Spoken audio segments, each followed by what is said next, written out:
Berita Sumsel 24 jam hari ini. Pasca kecelakaan yang terjadi 2 bulan terakhir, pemerintah akhirnya mencabut ketentuan harga eceran tertinggi untuk minyak goreng. Akibatnya tak butuh waktu lama, minyak goreng pun melimpah di pasaran. Namun sayangnya dengan harga yang tetap tinggi. Berdasarkan pantauan di Pasar Lematang Lahat, saat ini sejumlah toko yang menjual sembako minyak goreng sudah gampang didapatkan. Hal ini merupakan pemandangan langka saat minyak goreng langka pada 2 bulan terakhir. Namun walau tidak lagi langka, minyak goreng yang melimpah di pasar harganya masih tinggi. Sama saat minyak goreng masih langka, yakni antara Rp23.000 hingga Rp25.000 per liter tergantung merek. Ricky, salah satu penjual minyak goreng, menjelaskan saat ini masyarakat masih dalam kondisi kaget dengan harga minyak goreng yang cukup tinggi, sehingga kondisinya masih dalam tahap penyesuaian.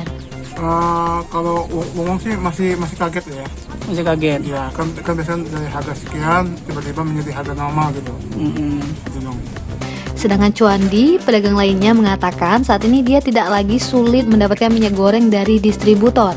Namun demikian, dia belum berani menyetok minyak goreng terlalu banyak karena masih menunggu respon pembeli.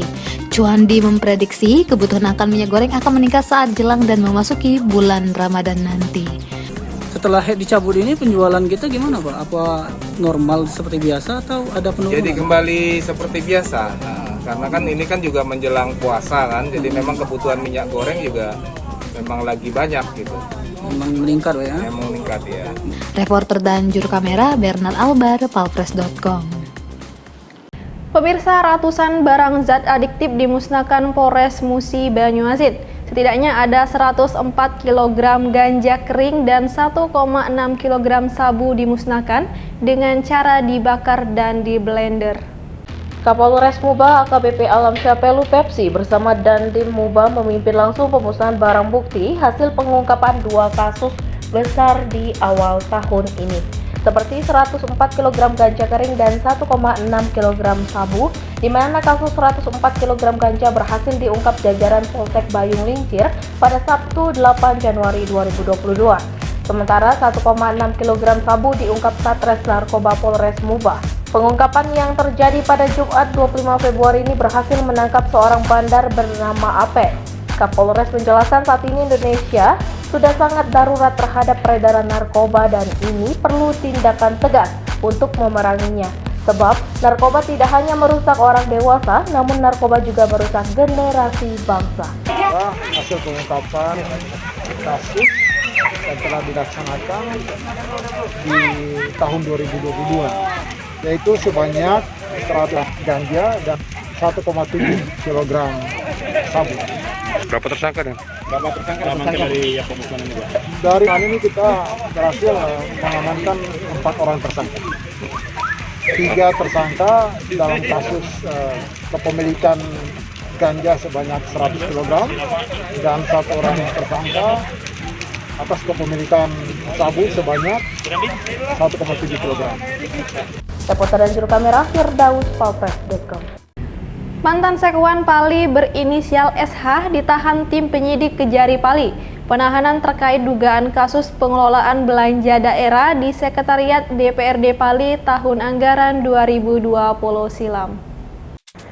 Tim Kejari Pali lagi-lagi menahan mantan Sekretaris Dewan Perwakilan Rakyat Daerah berinisial SH. SH ditangkap dalam dugaan kasus pengelolaan belanja daerah di Sekretariat DPRD tahun anggaran 2020. Dari kasus ini, negara diduga mengalami kerugian 1,7 miliar rupiah. Kepala Kejari Pali Agung Arifianto melalui Kasih Intel Kejari Pali M. Fadli Habibi SH mengatakan penahanan dilakukan supaya SH tidak melarikan diri, menghilangkan barang bukti, serta untuk mempermudah dalam pemeriksaan selanjutnya. Saat ini pihak Kejari Pali memiliki waktu 20 hari ke depan untuk melengkapi berkas supaya cepat dilimpahkan ke pengadilan. Temuan itu berdasarkan dokumen dan atas dasar audit terdapat penyimpangan dalam mengelola anggaran yang dilakukan tersangka. Saat ini pihaknya baru melakukan penahanan terhadap tersangka SH saja. Sementara ada 1 orang lagi berinisial FW belum ditahan karena tidak memenuhi panggilan pemeriksaan. Untuk penyitaan aset terhadap kedua tersangka, jika untuk tersangka FW sudah disita berupa mobil dan rumah, sedangkan untuk tersangka SH, pihaknya masih melakukan penelusuran. Reporter dan juru kamera Berry Sandi, palpress.com. Berita terakhir Sumsel 24 jam hari ini. Kepolisian daerah Sumatera Selatan berhasil mengungkap pengoplos BBM ilegal di Desa Tanjung Terang, Muara Enim. Di sana anggota mengamankan 108 ton BBM ilegal. Pengoplosan BBM ilegal berhasil dibongkar di Reskrimsus Polda Sumsel bersama tim BPH Migas. Dalam kasus ini, anggota mengamankan 6 orang dengan barang bukti 108 ton minyak yang sudah dioplos. Kapolda Sumsel Irjen Pol Tony Harmanto mengatakan, lokasi pengoplosan BBM ilegal terletak di Jalan Lintas Prabu Mulih Muara Enim, Desa Tanjung Terang, Kecamatan Gunung Megang, Kabupaten Muara Enim. Kapolda menjelaskan pelaku pengoplosan minyak dengan bahan campuran, cuka parah, dan bleaching. Apakah ada oknum yang terlibat? Itu masih kembangan. 6 tersangka apakah berdomisili di Sumsel atau di luar? Sementara itu, Direktur Ditreskrimsus Polda Sumsel, Kombes Pol M. Barli Ramadhani mengatakan bahwa terungkapnya kasus ini berkat informasi dari BPH Migas mengenai kegiatan pengoplosan BBM ilegal di Desa Tanjung Terang, Kecamatan Gunung Megang, Muara Enim, Kamis 10 Maret 2022. Setelah mendapatkan anggota mendalaminya, diketahui memang ada kegiatan pengoplosan BBM ilegal di desa tersebut. Sehingga pihaknya membongkar kasus tersebut sekitar pukul 3 pagi Jumat kemarin. Di sana anggota mengamankan sejumlah barang bukti seperti 2 unit mobil tangki berkapasitas 16.000 liter bertuliskan PT Pali Laul Mandiri. Kemudian 5 unit mobil tangki berkapasitas 5.000 liter dan 1 tangki penyimpanan di dalam pabrik berisikan 10 ton minyak. Anggota berhasil menyita 108 ton minyak. Kalau soal kalkulasi ini masih kita hitung ya. Jadi kemungkinan memang ada di wilayah lain. Itu yang akan kita cari terus ya untuk penyalahgunaan ini. Karena ini kan menjadikan BBM bersubsidi itu tidak tepat sasaran ini disalahgunakan.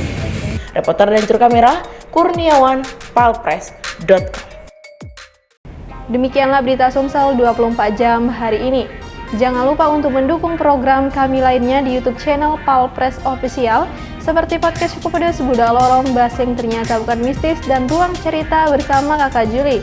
Saya Sri Devi, sampai jumpa.